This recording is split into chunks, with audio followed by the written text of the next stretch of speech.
Most people are living their lives in a reactive state, automatic reactive state. So we're in this repetitive cycle over and over and over and over. We react to the same things, we behave the same way, we eat the same foods, we dress the same way, just to maintain that homeostasis and comfort zones.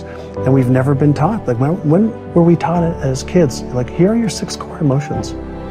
Here's the way you deactivate, your stress center or fear center. Here's how you activate your imagination center. Here's how you have more focus. Here's how you develop a new belief. Here's how you develop a new habit. Here's how you release one. We haven't been taught that. We've been told they're important things, but we haven't been given the tools, and then we haven't practiced the tools enough to be able to make them part of our unconscious competence brain. Let's say you've been ill long enough, you've had health problems long enough, and you say, that's it, that's over. I'm going to now start a program. You don't have to really revolutionize your whole health life. Just start with an apple a day. You say, well, is it that simple to change your health life? And the answer is yes. The key is just to start. Come on, you don't have to radically do something. You can gain momentum and make changes as you go. Just start. Here's what happens when you start a new direction. Self-esteem starts to accelerate. Procrastination is the lion growing in you. I'm going to tell you what I mean in a moment. But essentially, you're becoming a man and you're moving into a new phase in your life where you're beginning to say, no, I won't. Every time you set this big goal, you never get it accomplished because you never break it up in manageable pieces. This is it, I'm talking about procrastinating. You still have time. Don't quit. Don't give up. Still have time. You can do it. You can make it happen, but you can't do it procrastinating. You can't do it talking about it, all right?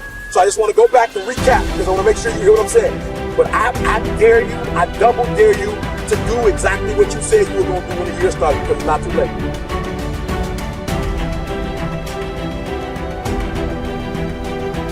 You may be neck deep in what seems to be a catastrophic storm of chaos, but I pray that in this moment, you will find the calm, the peace, the hope, the faith, the courage, the expectancy you need to live and not die, to move up and not stay where you are.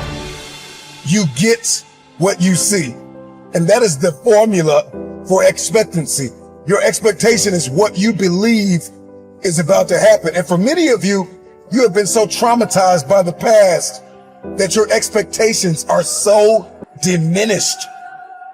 Now go after it. But understand there's going to be some rocky times. There's going to be a lot of hills that you're going to have to climb. There's going to be a lot of obstacles that are going to try to stand in your way.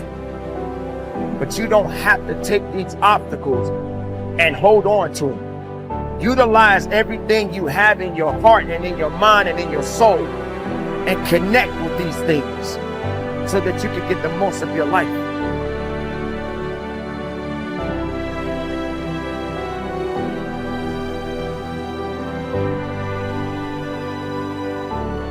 To sustain motivation, you have to do 2 things you probably already know. First, you have to focus. Now, before you turn off the video or go to the next one, listen to this. A lot of people have that initial desire, but they don't look at their goals every single day. They don't revisit every single, let's say, Sunday and say, how did I do this week? How did I do in my health, in my relationships, in my career?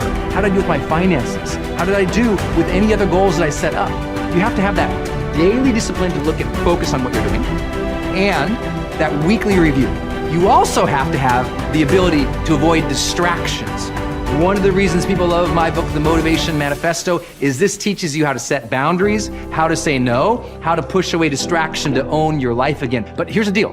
When you're focusing on something and you're really dialing in, it also brings your full presence into something, so you perform at higher levels. The second thing you need, outside of focus, is sane motivation, is everyday effort.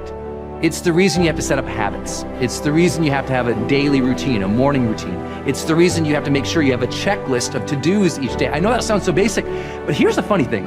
A lot of people think they'll have motivation one day, then they'll put the effort out. It's like motivation first, they think, then effort comes. The motivation inspires the effort, right? It's actually the opposite in the science of motivation. It's with daily effort that motivation comes. I like to tell people this: with momentum comes more motivation. Don't wait for the motivation to go out and take action. Actually, take action first, because just a little bit of progress, a few quick wins, drops dopamine into the brain. We start feeling good and rewarded for our behavior, and suddenly we find ourselves more motivation. So here's the thing: set 3 goals each day. Knock off each of those 3 goals. If you just did that each and every single day, you'd start feeling more personal power and you'd start getting ahead.